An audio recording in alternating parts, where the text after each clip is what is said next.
नमस्कार। आज एक विशेष अड्डा में हम और आप एक ऐसे मुद्दे पर बात करेंगे जिसकी चर्चा चारों तरफ हो रही है।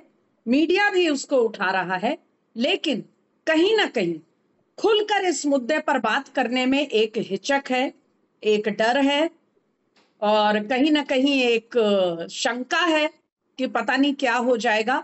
और इसका कारण ये है कि दशकों की जो तुष्टीकरण, अपीसमेंट की राजनीति है, उसके चलते कुछ ऐसे संवेदनशील और महत्वपूर्ण मुद्दे हैं जिन पर हमेशा बात करने के पहले हम लोग सोच में पड़ जाते हैं, परेशान हो जाते हैं और हमारे अंदर एक एक रवैया या यूं कहिए कि एक आदत सी बनी हुई है कि इसे टच मत करो वरना माहौल बिगड़ जाएगा, तनाव हो जाएगा। लेकिन साथियों, अड्डा में हम अपनी बात खुलकर भी रखते हैं और आपसे भी आपके विचार साझा करने के लिए कहते हैं। और आप भी इस बात से जरूर सहमत होंगे कि मुद्दों को जबरदस्ती दरकिनार करने से, इग्नोर करने से, उनको पर्दे के पीछे ढकेलने से मुद्दे खत्म नहीं हो जाते। और यही आज देश भर में नजर आ रहा है। हम बात कर रहे हैं जगह जगह, कहीं धार्मिक प्रोसेशन पर, कहीं चार लोगों के पूजा पाठ पर, पूजा स्थलों पर, मंदिरों पर, मठों पर, कहीं दुर्गा पूजा को लेकर, कहीं किसी त्योहार को लेकर, कहीं गणेश उत्सव जब हुआ तो हर रोज दर्जनों शहरों और कस्बों से ऐसी खबरें, पथराव की खबरें, पेंडल्स, पूजा पेंडल पर पथराव, गणेश पूजा के दौरान जो जुलूस निकलता है, शोभा यात्रा, उस पर पथराव, उस पर हमला। और अब एक मठ के महंत यति नरसिंहानंद, जो दिल्ली एनसीआर में गाजियाबाद के करीब डासना नामक जो कस्बा है, वहां एक भगवती के मंदिर के महंत हैं, उनके एक आपत्तिजनक बयान की आड़ में देश भर में कम से कम 4-5 राज्यों के अलग अलग जिलों और शहरों से मंदिरों, मठों और लोगों पर पथराव की खबरें आ रही हैं। ये क्यों हो रहा है, इसकी पड़ताल का प्रयास करेंगे और इससे ज्यादा समझने का प्रयास करेंगे कि इसको केवल एक लॉ एंड ऑर्डर मुद्दा बनाकर जब हम इग्नोर करते हैं तो क्या ये हमारे समाज के और देश के किसी के हित में है क्या। और आज मैं और विनोद शुक्ला जी, हम इसे मिलकर इस मुद्दे को आपके साथ समझना चाहेंगे। आपसे भी ये अनुरोध है, ये गुजारिश है कि इस पर अपने भाव, अपने विचार, अपने जो आपके थॉट्स होंगे या जो सवाल होंगे या जो बात आप इस चर्चा में लाना चाहते हैं, ये आपका अड्डा है, इस पर अपनी बात रखिएगा ताकि हम आगे भी इससे इस चर्चा को आगे बढ़ा सकें। नमस्कार विनोद शुक्ला जी और स्वागत है आज के इस विशेष अड्डा में। तो सबसे पहले नमस्कार।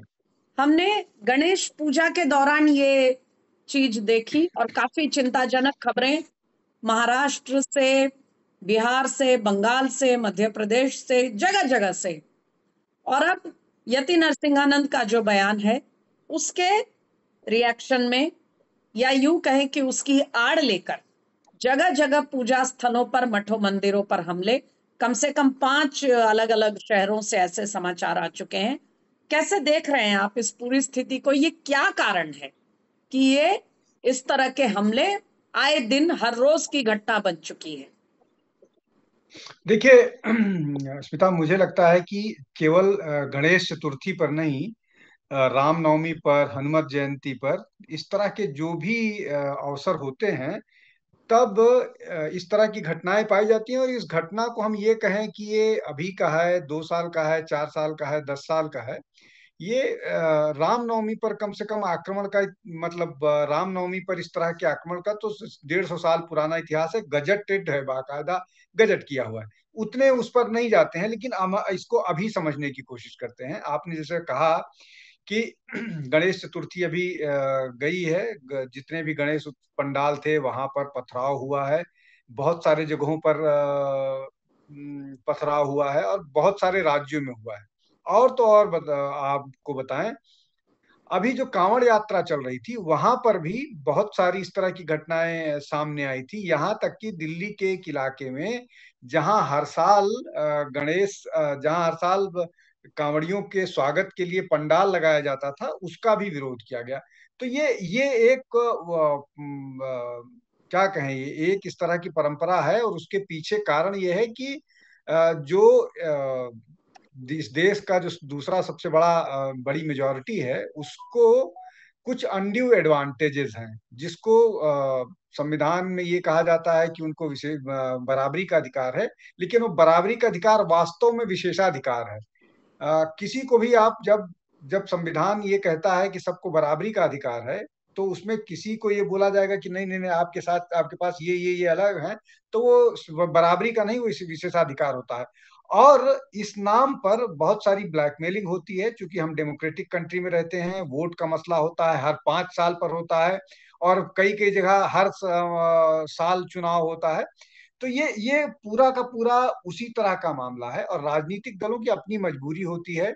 कुछ लोग चुप्पी साध लेते हैं, जैसे कांग्रेस, जैसे समाजवादी पार्टी, आरएलडी, ममता बनर्जी का राजनीतिक दल, और कुछ लोग मुखर होकर के इसके विरोध करते हैं, पत्थरबाजी बाजों के समर्थन में खड़े हो जाते हैं, जैसे एमआईएम। अब जैसे जो आप बात कर रही थी दासना वाले मामले में, वो जैसे एक मसला कानून व्यवस्था का है, ये भी कानून व्यवस्था का मसला है।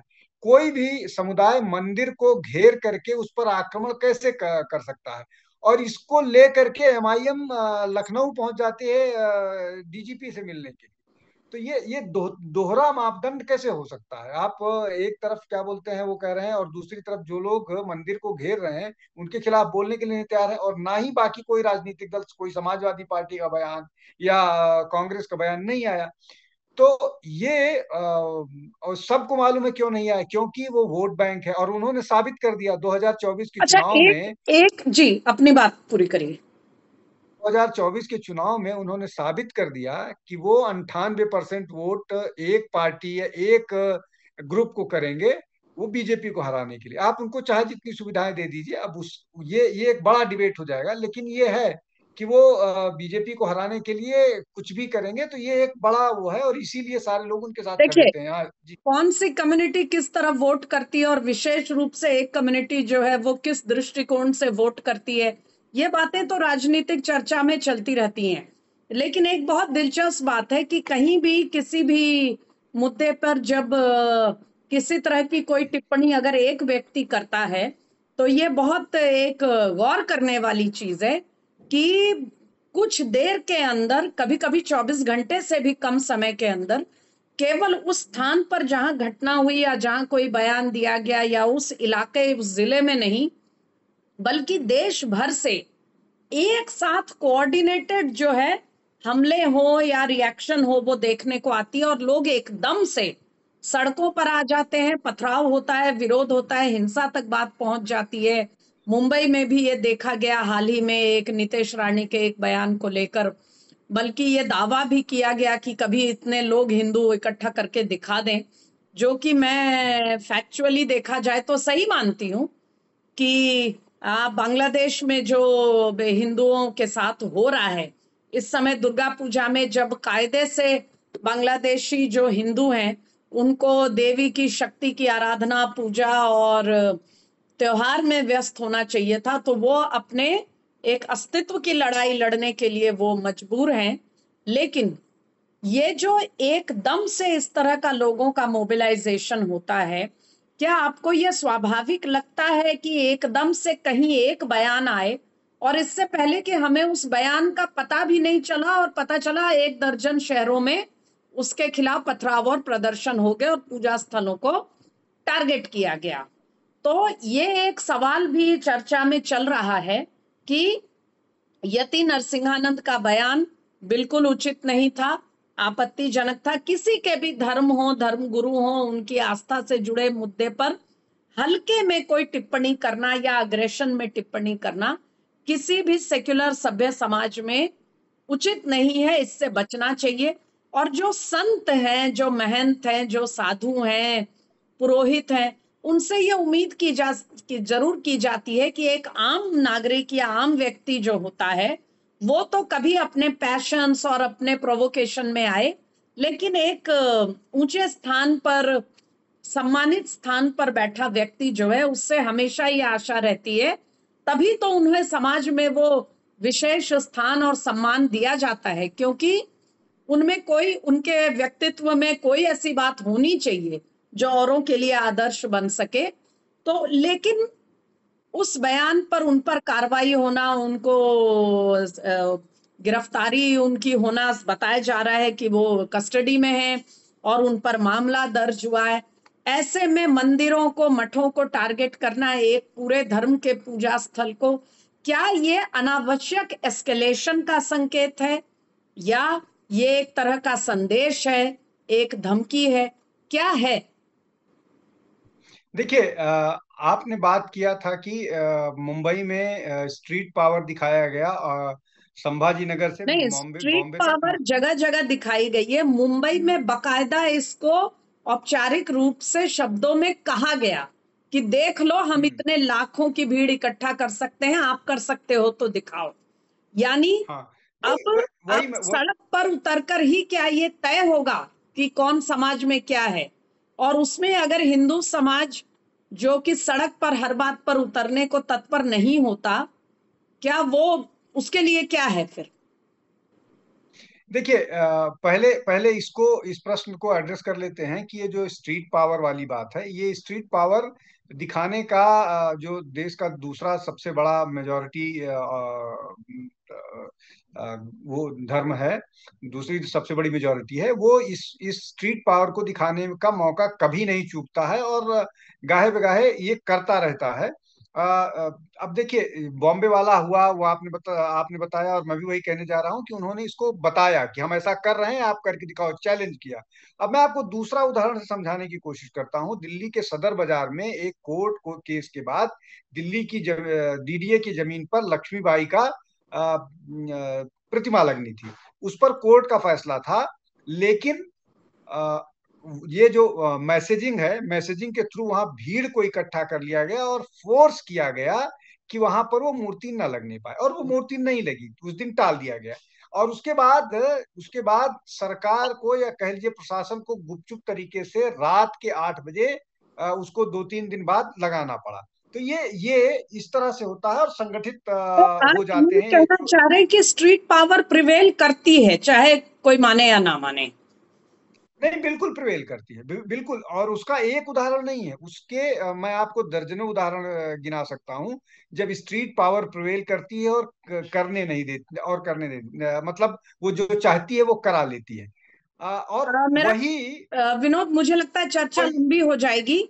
आपने कहा, आपने जो सो कॉल्ड, जो सेक्युलर सेक्युलर सेक्शन के पार्टियां मानी जाती हैं, आपने कहा कि कुछ पार्टियां जैसे एमआईएम है, उनके लिए चूंकि उनको कोई बैलेंसिंग नहीं करनी है, उनको खुलकर एक वर्ग, एक समाज, एक समुदाय के हित की ही बात करनी है, उनकी राजनीति उसी पर टिकी हुई है, तो वो तो खुलकर सड़क पर आ रहे हैं, चैलेंज कर रहे हैं। लेकिन बाकी जो तथाकथित सेक्युलर दल हैं वो खामोश रह जाते हैं। क्या ये खामोशी भी ऐसे तत्वों को ताकत नहीं देती? और इसी के साथ एक बात कहना चाहूंगी ताकि इसको हम एक साथ इस चर्चा को समेट सकें, कि भारतीय जनता पार्टी जो इस समय यति नरसिंहानंद के मामले में सत्ता में है, क्योंकि डासना उत्तर प्रदेश के क्षेत्र में आता है, लेकिन अलग अलग स्थानों पर भी ये देखा गया है, महाराष्ट्र में भी महायुति, बीजेपी महायुति की सरकार है।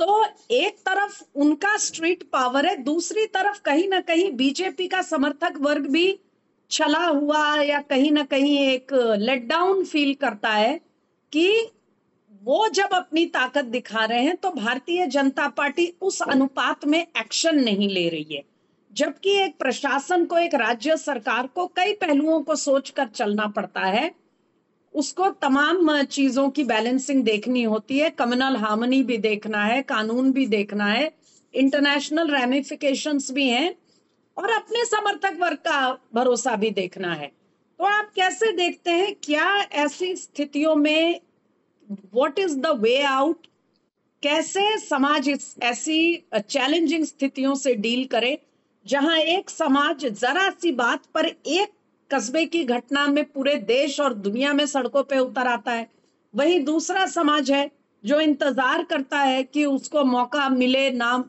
उस पर कार्रवाई हो, ताकि न्याय के तहत काम हो सके, कानूनी सिस्टम के तहत, रूल ऑफ लॉ के तहत मुद्दा बने।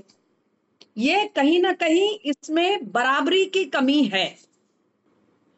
देखिए, इसको इसको ऐसे समझिए, राजनीतिक दल का अपना वोट बैंक है, वो उस हिसाब से काम करेंगे। स्ट्रीट पावर की मैं बात कर रहा था, मैंने तीन चार उदाहरण गिनाए। आप नूह का भी उदाहरण देख लीजिए, जब वो जलाभिषेक करने गए थे तो किस तरह से भीड़ इकट्ठा हो गई थी और जलाभिषेक नहीं हो पाया, और सबके दिमाग में फ्रेश अभी एक साल भी नहीं हुआ। अब ये जो राजनीतिक दलों का है, जैसा मैंने कहा कि कांग्रेस इस तरह के मामले पर चुप्पी इसलिए साध के रखती है कि कांग्रेस अगर बोलेगी तो उनको उसका वोट बैंक खिसकेगा, बल्कि वो इनके बहुत सारे इस तरह के विषयों को समर्थन करते हुए नजर आते हैं। और एमआईएम जो है वो तो खुल के इसलिए करता है कि उनका पूरा का पूरा जो उनकी राजनीतिक पार्टी का नाम या उनकी आइडियोलॉजी इसी उस पर है, तो वो समर्थन करते हैं उनका। उनके पास कोई दूसरा चारा नहीं है। लेकिन मैं बाकी और राजनीतिक दलों की जिनकी मैं बात कर रहा हूँ, चाहे वो कांग्रेस हो, चाहे समाजवादी पार्टी हो, राष्ट्रीय जनता दल हो, या इस तरह की पार्टी, उनके साथ वो इसको जानते हैं अच्छी तरह से कि जो ये पोलराइजेशन जो करा ले जाते हैं, वो पोलराइजेशन दूसरी तरफ जिसको तथाकथित हिंदू पोलराइजेशन होता है, उसको बड़े आराम से वो कास्ट के नाम पर डिवाइड कर लेंगे, और वो करते रहते हैं। जैसे समाजवादी पार्टी का पूरा मुस्लिम यादव वाला है, और ये कितने गर्व से लोग कहते हैं कि मुस्लिम यादव वोट बैंक है समाजवादी पार्टी का, आरएलडी का, आरजेडी का वोट बैंक मुस्लिम यादव है। और इसी तरह से बाकी सब लोग का, ममता बनर्जी का आप उठा करके देख लीजिए, जिस तरह की राजनीति वो करती हैं, अलाउ नहीं करती हैं कि दुर्गा पूजा का जो इमर्शन वाला समय होता है कि आप जा करके विसर्जित कर सकते हैं, अगर उस समय अगर जुमे का या कुछ इस तरह का मसला होता है, तो और हाई कोर्ट इसके लिए जाना पड़ता है। तो वो ये स्पष्ट है, राजनीतिक दल इस मामले में बहुत स्पष्ट हैं। अब इसमें आपने और दो बातें की कि सरकार के स्तर पर बीजेपी को क्या करना चाहिए। सरकार के स्तर पर आपकी ये जिम्मेदारी बनती है, चाहे वो पश्चिम बंगाल की सरकार हो, उत्तर प्रदेश की सरकार हो या केंद्र सरकार हो, कि आप कानून सम्मत काम करें। कानून सम्मत काम पश्चिम बंगाल में नहीं होता है। उत्तर प्रदेश का मैं आपको उदाहरण दे रहा हूं। उत्तर प्रदेश में इस मामले को जिन जिन लोगों ने भड़काने की कोशिश की, यहां तक कि वो जो जुबेर साहब है, मोहम्मद जुबेर, उन्होंने भी इसको इंसाइट करने की कोशिश की, और उनके खिलाफ 5 धाराओं में मामला नामजद हो गया है। तो ये और जो लोग भी यहाँ वहां, चाहे वो लखनऊ में हो, चाहे गाजियाबाद में हो, उनको चिन्हित किया जा रहा है, पुलिस कर रही है। तो पुलिस की ये जिम्मेदारी है। और वैसा ही यतीन के साथ हुआ, उनकी गिरफ्तारी हुई है, जो कानून सम्मत है, ये किया जाता है।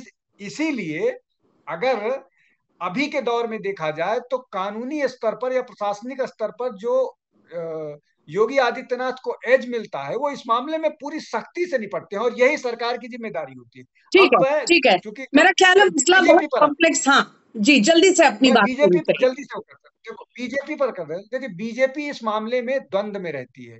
वो इस चक्कर में रहती है कि उसका हिंदू वोट जाए भी ना और मुसलमान वोट आ भी जाए।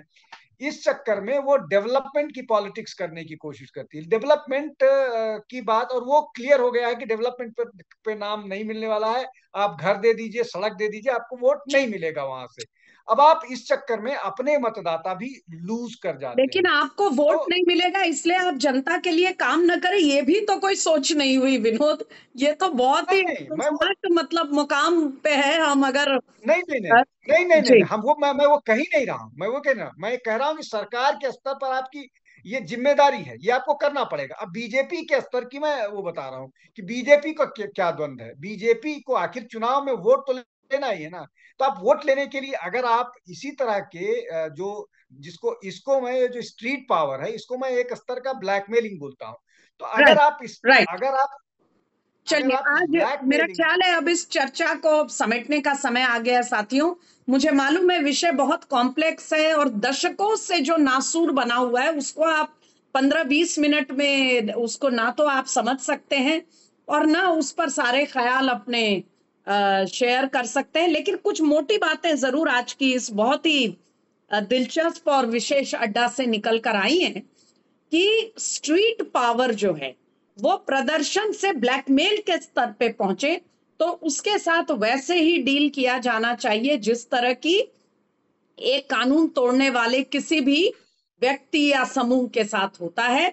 स्ट्रीट पावर को एक ब्लैकमेलिंग और एक अपनी शक्ति प्रदर्शन का रास्ता बनाया गया तो ये एक अनएंडिंग सिलसिला बन सकता है, क्योंकि फिर सभी ओर से ये प्रयास होगा और आप समझ सकते हैं कि फिर कानून का राज है देश में, फिर हम कहाँ जाएंगे, किस स्थिति तक पहुंचेंगे, पहली बात। दूसरी बात, जिसकी तरफ से भी प्रोवोकेटिव बयान हो या प्रोवोकेटिव एक्शन हो, कोई ऐसा कदम उठाया जाए, कोई ऐसी बात कही जाए, कानून की धाराओं के तहत जो होगा, चाहे वो सोशल मीडिया पे कोई कुछ कह रहा है या सड़क पर उतर कर कह रहा है या बयान में कह रहा है या टेलीविजन पर कह रहा है, उस पर कानून के तहत कार्रवाई होनी चाहिए। लेकिन उसकी आड़ में कोई देश भर में शांति भंग करे और एक पूरे समुदाय को, उसकी आस्था को, उसके पूजा स्थलों को टारगेट करे, ये भी उतना ही बड़ा क्रिमिनल एक्ट है जितना कि कोई आपत्तिजनक बात कहना या आपत्तिजनक कोई काम करना। दोनों अपनी जगह कानून को तोड़ रहे हैं, शांति भंग कर रहे हैं और देश में अराजकता की स्थिति को बढ़ावा दे रहे हैं।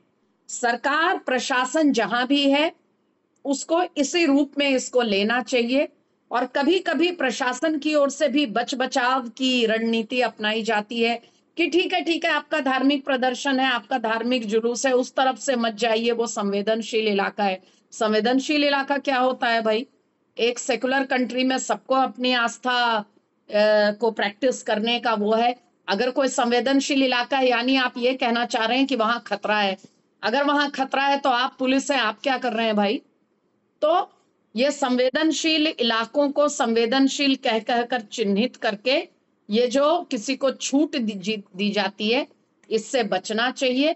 सभी को अपने धार्मिक आस्था को प्रैक्टिस करने का पूरा फ्रीडम, पूरी स्वतंत्रता दी जानी चाहिए और किसी को ये माहौल बनाने की छूट नहीं होनी चाहिए कि उसके सामने वाला अपनी आस्था को प्रैक्टिस करने में डरा हुआ या खतरा महसूस करे।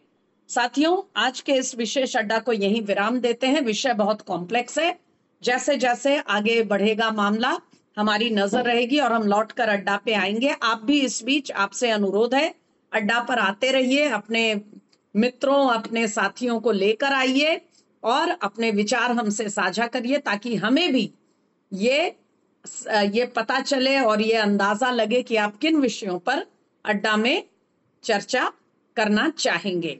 आज हम इस चर्चा को यहीं विराम दे रहे हैं। बहुत जल्द नए अड्डे पे आपसे फिर मिलेंगे।